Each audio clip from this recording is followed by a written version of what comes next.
محی محمد اورنگزیب عالمگیر۔ اورنگزیب عالمگیر 1618 عیسوی میں پیدا ہوا۔ اس وقت اورنگزیب کا باپ شاہ جہان دکن کا وائسرائے تھا۔ اورنگزیب کا دادا جہانگیر ہندوستان کے تخت پر براجمان تھا۔ مغلیہ سلطنت کی بنیاد ظہیر الدین محمد بابر نے 1526 عیسوی میں رکھی تھی۔ ظہیر الدین بابر کے بعد اس کا بیٹا ہمایوں تخت نشین ہوا، جسے شیر شاہ سوری نے شکست دی۔ شیر شاہ سوری کی موت کے بعد ہمایوں دوبارہ ہندوستان پر قبضہ کرنے میں تو کامیاب ہو گیا، لیکن مغلیہ سلطنت کا انتظام و استحکام ہمایوں کے بعد اس کے بیٹے جلال الدین محمد اکبر نے کیا۔ یہ وہی اکبر ہے جسے اکبر اعظم بھی کہا جاتا ہے، جس نے ایک نئے دین کی بنیاد رکھی، لیکن اس کا دین اس کی موت کے ساتھ ہی دفن ہو گیا۔ اکبر کے بعد اس کا بیٹا نور الدین جہانگیر اور اس کے بعد جہانگیر کا بیٹا شاہ جہان تخت نشین ہوا۔ شاہ جہان کے 4 بیٹے تھے: دارا شکوہ، شجاع، اورنگزیب عالمگیر اور مراد بخش۔ ان میں سے اورنگزیب عالمگیر نے ہندوستان پر ایک ایسی وسیع سلطنت پر حکومت کی جو کسی اور کو نصیب نہ ہوئی۔ ہندوستان کی تاریخ میں کوئی بھی شاید اتنی وسیع سلطنت پر حکومت نہیں کر سکا۔ افغانستان، ہندوستان، بنگال ایک ہی فرمانروا اورنگزیب عالمگیر کے ماتحت تھے۔ اورنگزیب عالمگیر ابھی 2 سال کا تھا کہ اورنگزیب کے باپ شاہ جہان نے اپنے باپ جہانگیر کے خلاف بغاوت کر دی۔ 4 سال در بدر ٹھوکریں کھانے کے بعد شاہ جہان جہانگیر سے معافی کا طلبگار ہوا۔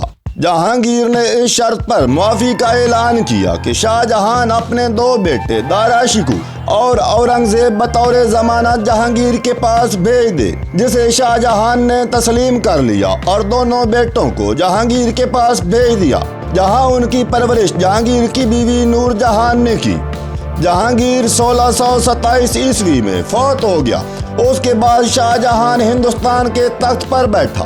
اورنگزیب شروع ہی سے بلا کا ذہین تھا۔ اس کی ذہانت سے اس کے اتالق بھی متاثر تھے۔ اورنگزیب مذہبی رغبت بھی بہت زیادہ رکھتا تھا۔ مغل بادشاہوں میں اورنگزیب ایک ایسا شخص جو حافظ قرآن بھی تھا۔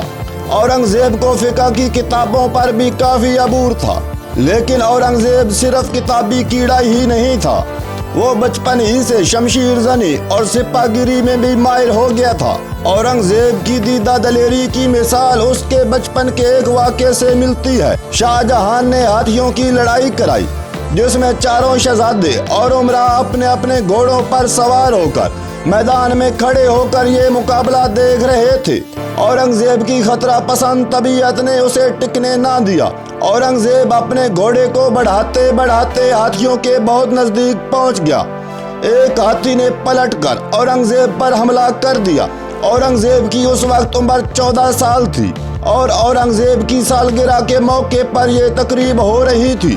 اس نازک صورتحال کا تقاضا تو یہ تھا کہ اورنگزیب وہاں سے بھاگ کھڑا ہوتا، لیکن اورنگزیب بھاگنے کی بجائے ہاتھی سے بھڑ گیا اور برچھی ہاتھی کی پیشانی پر دے ماری، جس سے ہاتھی اور بھی بفر گیا اور سونڈ سے اورنگزیب کو گھوڑے سمیت دبوچ لیا۔ لیکن پھر بھی مستقبل کا شاہ ہندوستان بدحاس نہ ہوا اور گھوڑے سے نیچے کود گیا اور تلوار نکال کر ہاتھی کے سونڈ پر وار کرنے لگا۔ اسی دوران شجاع نے بھی بھائی کی مدد کے لیے گھوڑے کو دوڑایا، لیکن وہ راستے میں ہی گھوڑے سے گر پڑا۔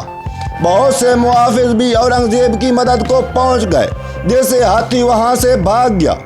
اورنگزیب عالمگیر بچپن ہی سے دربار شاہی میں آ کر کھڑا ہو جاتا، بہت سے مسائل کو بغور سنتا اور بعض اوقات اپنی رائے دینے سے بھی نہ جھجکتا۔ اورنگزیب کی قابلیت کے چرچے ہونے لگے۔ اورنگزیب کی اس قابلیت نے اس کے بھائیوں کے دلوں میں بغض پیدا کر دیا۔ یہی بغض آخرکار اورنگزیب کے ان گناہوں کا سبب بنا جن کی بنا پر اورنگزیب پر کیچڑ اچھالا جاتا ہے کہ اورنگزیب نے اپنے بھائیوں کو قتل کیا، باپ شاہ جہان کو قید کیا۔ لیکن اصل حقائق کو سامنے نہیں لایا جاتا کہ اورنگزیب نے ایسا کیوں کیا۔ اگر اورنگزیب ایسا نہ کرتا تو کیا ہوتا؟ اس کی چھوٹی سی مثال دیتا چلوں کہ جب اورنگزیب نے دارا شکوہ سے پوچھا کہ اگر میں تمہارے ہاتھوں میں ہوتا تو تم میرے ساتھ کیا کرتے، تو دارا شکوہ نے جواب دیا، میں تمہارے ٹکڑے کرتا اور دلی کے کونوں میں لٹکا دیتا۔ انشاءاللہ میں پوری کوشش کروں گا کہ اورنگزیب عالمگیر کی پوری کہانی حقائق کے ساتھ آپ کو بتا سکوں۔ اس کے ساتھ ہی اجازت دیجیے، والسلام۔